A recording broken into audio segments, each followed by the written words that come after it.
Welcome back to another video. In today's rapidly evolving business landscape, we're witnessing an interesting convergence where companies are crossing traditional industry boundaries. One example is Starbucks, a global coffee giant that has effectively created its own quasi-financial institution through a rewards program. Let's explore how Starbucks, under the guise of customer loyalty, has turned its reward system into an interest-free funding machine.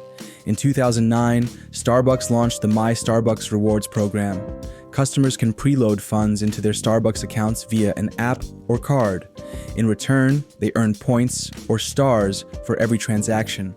Once a certain number of stars is accumulated, customers can exchange them for free beverages or other products.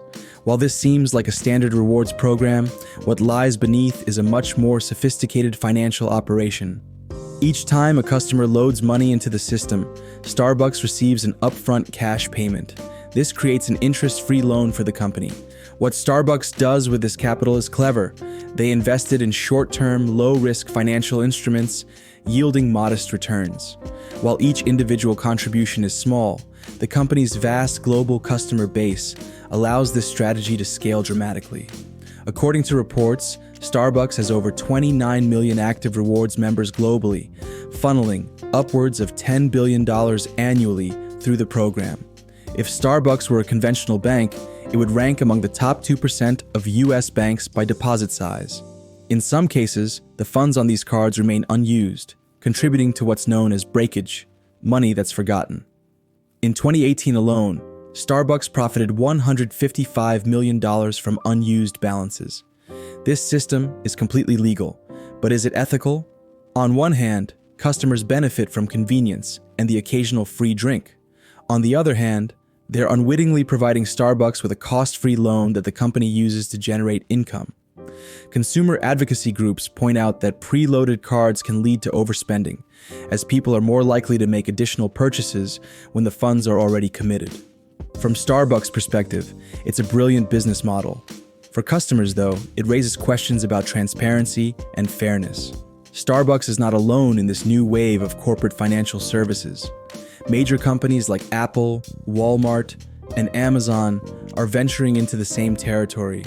Apple, for instance, partnered with Goldman Sachs to create the Apple Card, offering a credit product exclusive to its ecosystem.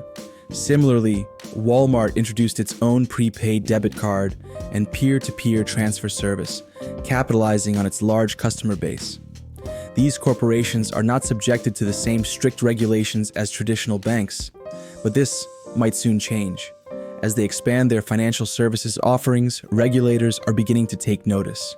In response to this trend, regulatory bodies are pushing for more oversight. The U.S. Consumer Financial Protection Bureau has proposed that companies offering financial services such as payment processing and money transfers comply with stricter user protection laws. In the European Union, similar rules are being introduced that would require companies to be licensed by the European Central Bank. The UK and Australia are also imposing more stringent requirements on businesses that venture into financial services. Whether these measures will be enough to keep pace with the evolving corporate finance hybrid model remains to be seen.